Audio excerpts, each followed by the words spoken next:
Dear Customs trainees, I believe that this is indeed a very joyful moment for each one of you and of course for your respective families. I'm very happy to be with you on this memorable occasion, and I wish to congratulate you for the successful completion of the one-year intensive training program you all underwent. I feel privileged to share the pride of your parents who are present here for this event. And dear parents, you also of course deserve our heartfelt congratulations, as your upbringing and support has been a determining factor in your children's success. As new recruits, I must mention that there are high expectations from you. The MRA and the government expect you to work with professionalism and integrity. Our country relies on you for the efficient implementation of trade policy measures and also to protect our society from the threats of illicit trade. Today, this platform in fact prompts us to reflect upon the crucial mandates of our Customs and Revenue Authority, and they are quite numerous. Fiscal obligations are generally frowned upon by many, and this is the case around the world.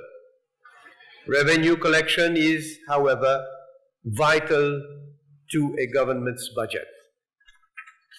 In Mauritius, for example, revenue collected through customs duties, excise duties, and other taxes is widely redistributed to the population through social support.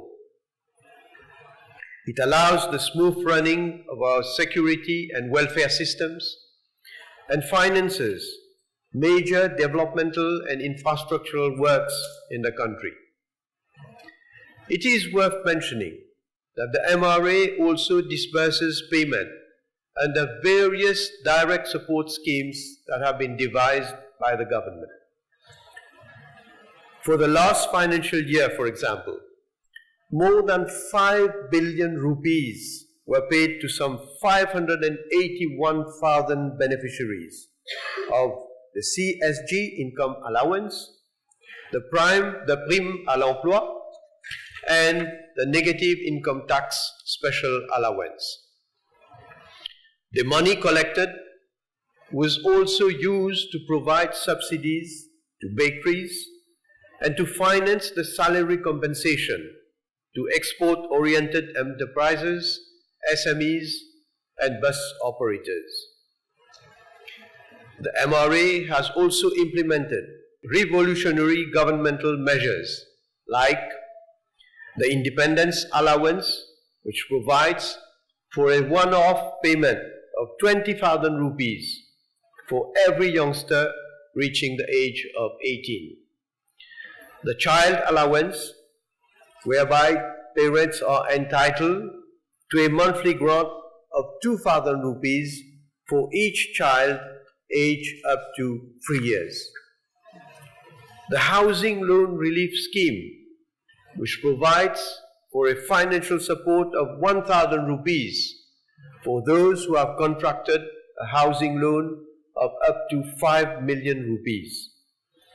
And the Guaranteed Minimum Income Allowance payable to individuals in full-time employment and which ensures a minimum guaranteed income of 15,000 rupees.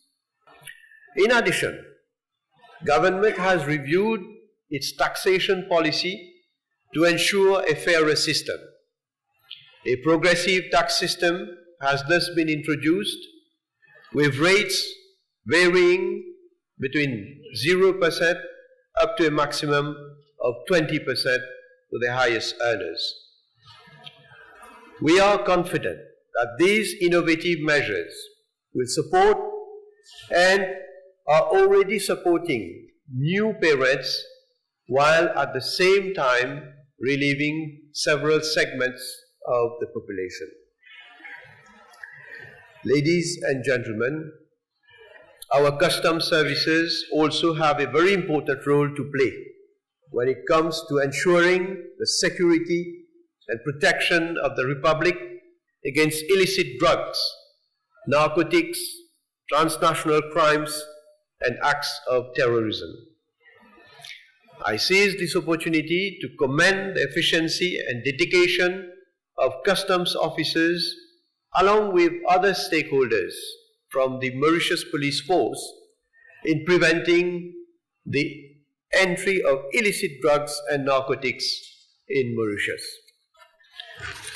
I am informed that since 2015, drugs totaling a record and alarming figure of around 6 billion rupees were seized by customs and other relevant stakeholders. Such seizures are testimony to the government's commitment to rid the country of the drug scourge. If these narcotics were not seized at our borders, one can imagine the harm they would have caused to our Mauritian society. You can rest assured that government remains fully committed to pursue its fight against drug trafficking. Our battle is relentless and without mercy. We will not falter in providing the required resources to our law enforcing agencies and authorities so as to allow them to operate as efficiently as possible. And much has been done already. As you may be aware, since 2017, the MRA started using drones for surveillance and information gathering in the port area. During the same year, a mobile scan van to screen consignments at freight stations and passenger luggage at the cruise jetty was acquired. In 2018, the MRA purchased 2 fast interceptor boats to facilitate maritime interventions and surveillance.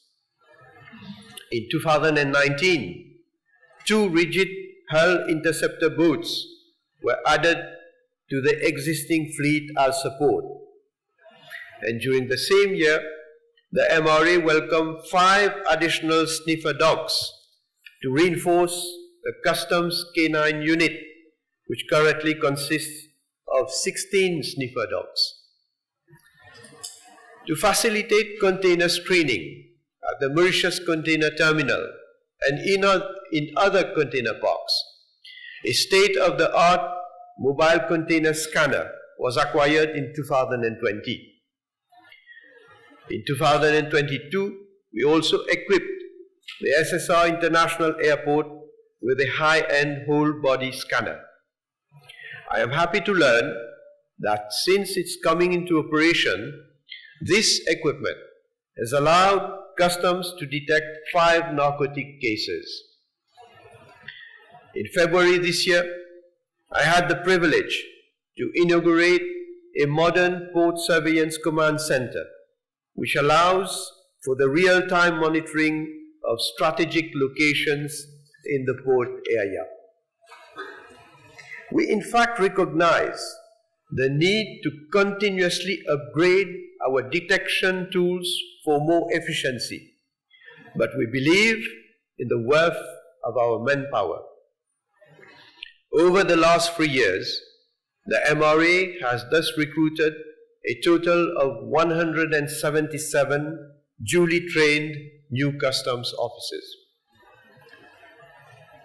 Ladies and gentlemen, before ending, I wish to stress on this crucial economic function of customs, which consists of providing trade facilitation measures for legitimate trade access across borders. Customs, thus, has the duty to ensure the integrity of the trade supply chain, which provide cost and time-efficient, transparent procedures. And with a view to facilitating trade, government has once again invested in several projects like this very integrated customs clearance center, which houses different border control authorities engaged in the clearance of goods.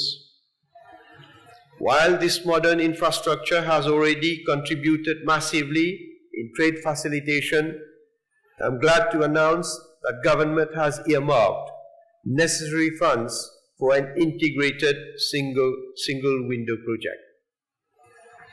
This development will be yet another leap in terms of trade facilitation, as it will revamp the existing electronic data interchange system and enable the single submission of documents for processing of permits and clearance of goods. A similar system for the port is also in the pipeline. Dear new recruits, customs is subject to constant evolution, driven by ever-changing trade patterns, changes in business landscapes, the exponential growth of e-commerce, and changes in the routes and modus operandi of drug traffickers. I have no doubt that you have fully grasped the importance of your duty at the MRA and that you are determined to serve your country to the best of your abilities. I'm confident that you will work with integrity, professionalism, and patriotism for the benefit of the MRA in the superior interest of our nation. I wish you good luck and plenty of success in your respective careers. Thank you.